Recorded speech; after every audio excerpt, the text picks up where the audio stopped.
Did you know that laziness is often not a lack of motivation, but a product of fear, overwhelm, or even hidden perfectionism? Studies show that people aren't lazy because they're unwilling to work. Rather, they're stuck in mental loops that keep them from acting. Laziness, at its core, is often a defense mechanism to avoid discomfort, failure, or the unknown. In today's video, we're going to dive deep into what laziness truly is and why it's such a dangerous habit. We'll uncover how it can silently sabotage your goals, damage your self-worth, and erode your long-term happiness. But don't worry, this isn't just about doom and gloom. We're also going to explore actionable ways to break free from laziness using Stoic philosophy. You'll learn how to regain control of your time, find motivation, and push through the mental barriers that are holding you back. By the end of this video, you'll have a clearer understanding of laziness and the Stoic strategies you can use to overcome it and start living with intention. By watching this video to the end, you'll gain life-changing insights into how to break the chains of laziness and step into a life of purpose, discipline, and action. If you've ever felt stuck, overwhelmed, or just unable to push yourself to do what needs to be done, this video is for you. Before we dive in, I want to welcome you to Stoic Affinity, your go-to place for all things Stoic wisdom and self-improvement. If this sounds like a journey you're ready to take, hit that subscribe button and join our growing community. I'd love to hear from you. What impact has laziness had on your life? Has it held you back from achieving something important? Drop your thoughts in the comments below, and let's get a conversation going. Rule number 1, shifting your mindset toward action. Let me take you back to ancient Rome, where Marcus Aurelius ruled an empire. He had every excuse to be overwhelmed. Leading armies, governing vast lands, dealing with constant threats and crises, his life was far from easy. But instead of succumbing to the weight of his responsibilities, Marcus understood that action, not avoidance, was the only path forward. He famously wrote in Meditations, "At dawn, when you have trouble getting out of bed, tell yourself, I have to go to work, as a human being. What do I have to complain of if I'm going to do what I was born for, the things I was brought into the world to do?" This mindset is crucial. Often we see our tasks as burdens. Whether it's answering emails, exercising, or cleaning up our living space, we treat these activities as though they're intrusions on our lives, rather than integral parts of them. Marcus reminds us that work is part of being human. It's what we're here to do. In today's world, laziness often stems from seeing tasks as optional. I'll do it later, we say. But this mindset is dangerous. Each time you delay action, you reinforce the idea that avoiding discomfort is more important than fulfilling your potential. The Stoics knew that the more you indulge in avoidance, the weaker your willpower becomes. Imagine a blacksmith forging a sword. Every strike of the hammer strengthens the metal, but if the blacksmith hesitates or stops too early, the sword will never take shape. Your mind works the same way. Every time you take action, no matter how small, you're shaping yourself into the person you're meant to be. But every time you avoid action, you're delaying that transformation. To shift your mindset toward action, you need to change the way you see your tasks.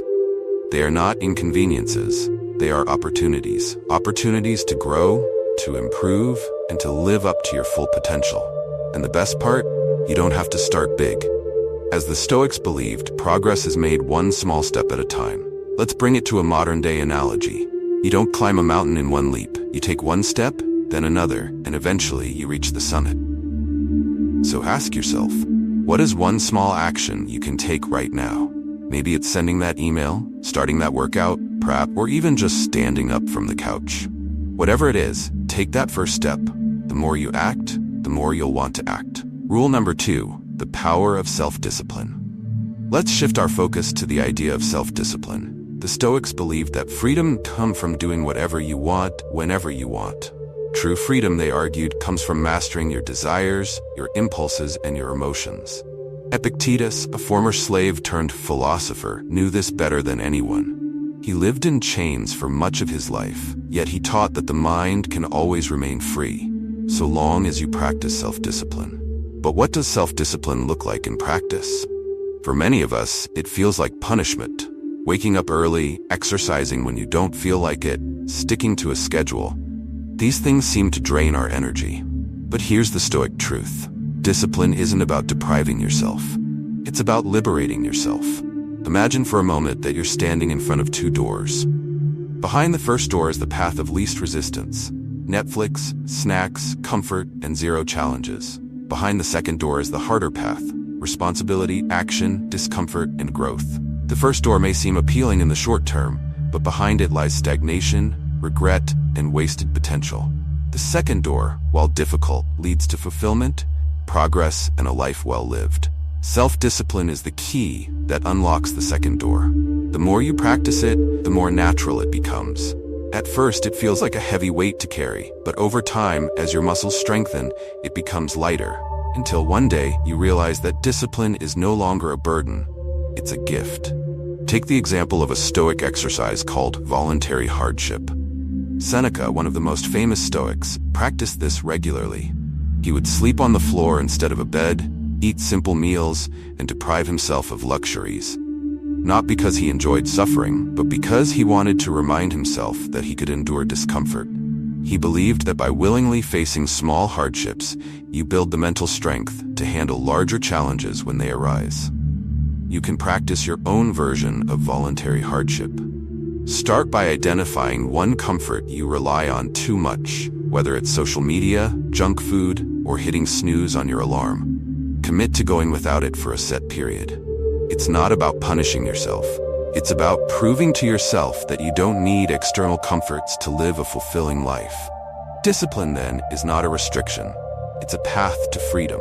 The freedom to act, the freedom to improve, and the freedom to shape your life according to your values. Rule number 3, embracing discomfort and challenges. We live in a world obsessed with comfort. From heated car seats to fast food delivered to our doorsteps, everything is designed to make life as easy as possible. But the Stoics knew that true growth doesn't come from comfort. It comes from facing challenges head-on. Think about it. Every great story, every hero, every success is born from struggle. The athlete who wins a gold medal, the entrepreneur who builds a thriving business, the artist who creates a masterpiece. They didn't achieve their goals by staying comfortable. They pushed themselves, they faced failure, and they grew stronger because of it. Seneca once said, "Difficulties strengthen the mind, as labor does the body." He understood that hardship is not something to be avoided. It's something to be embraced. Each challenge we face is an opportunity to grow, to learn, and to become stronger. But in today's world, we've become experts at avoiding discomfort. If a task feels difficult, we put it off. If a conversation feels awkward, we avoid it. If a goal feels too far out of reach, we abandon it. This avoidance keeps us safe, but it also keeps us stagnant. To break free from laziness, you must learn to embrace discomfort. This doesn't mean seeking out pain or hardship for the sake of it. It means recognizing that discomfort is a necessary part of growth. Every time you face a challenge, you're building mental resilience. You're proving to yourself that you can handle more than you thought you could. Think of it like weightlifting. The first time you lift a heavy weight, it's hard. Your muscles strain, your arms shake, and it feels almost impossible. But the more you lift, the stronger you become. Eventually, the weight that once felt impossible becomes easy. The same is true for mental challenges. The more you push yourself to face discomfort, the more resilient you become. One way to practice embracing discomfort is to set small, daily challenges for yourself. It could be as simple as waking up 30 minutes earlier than usual, going for a run when you'd rather sleep in, or starting that project you've been putting off. The key is to intentionally do something that feels uncomfortable. Over time, you'll start to see discomfort not as something to fear, but as something to welcome. Rule number 4, progress over perfection. One of the biggest traps we fall into is the pursuit of perfection. We tell ourselves that we'll start that project once we have the perfect plan, or we'll go to the gym once we're in better shape, or we'll finally tackle that goal when the timing is just right. But here's the truth: perfection doesn't exist. Marcus Aurelius reminds us in his Meditations that life is messy, unpredictable, and often far from perfect. He writes, "Waste no more time arguing about what a good man should be one." The Stoics understood that waiting for perfection is just another form of procrastination. Instead of focusing on being perfect, they focused on making progress. Take the story of a sculptor working on a statue. At first, the block of marble seems rough, unshaped, and far from perfect. But with each strike of the chisel, the shape begins to emerge. The sculptor doesn't wait for the marble to magically transform into a statue. They work at it, bit by bit, day by day. And eventually, a masterpiece is born. Not because it was perfect from the start, but because progress was made over time.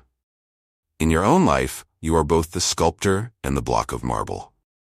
Each action you take, each decision you make, is a strike of the chisel. You won't see results immediately, but if you keep chipping away, progress will come. The key is to focus on small, consistent actions. Instead of setting unrealistic goals that feel overwhelming, break them down into manageable steps. If your goal is to write a book, don't aim to write 50 pages in one sitting. Start with 1 page. If your goal is to get in shape, don't aim to run a marathon right away. Start with a 10-minute walk. The important thing is to take action, no matter how small. Perfection is the enemy of progress. It convinces you to wait until everything is just right before you begin. But the Stoics knew that waiting is a luxury we don't have. Life is happening right now, and each moment you delay is a moment you can never get back. So stop waiting for the perfect time, the perfect plan, or the perfect circumstances.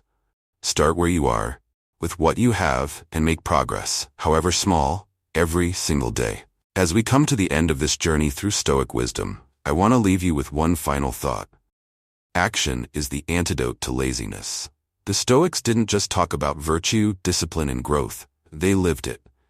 They understood that the only way to overcome the obstacles in our lives, whether it's laziness, fear, or uncertainty, is to take action. Laziness is not a fixed trait, it's a habit. And like any habit, it can be changed. But change requires effort, discipline, and the willingness to face discomfort. The good news is that you don't have to do it all at once. You just have to start. Remember, the Stoics believed in the power of small, consistent actions. They knew that each day is an opportunity to move closer to your true potential. So what's the one thing you can do right now, today, to break the cycle of laziness? Maybe it's finishing that project you've been putting off. Maybe it's committing to a daily routine that builds discipline. Or maybe it's simply getting up from the couch and taking that first step toward a more fulfilling life. Whatever it is, take that step. Don't wait for tomorrow. Don't wait for the perfect moment. Because as the Stoics remind us, tomorrow is never guaranteed. All we have is today. All we have is now. So take action, embrace discipline, and welcome discomfort as a teacher. Because in the end, it's not about being perfect. It's about making progress, one step at a time.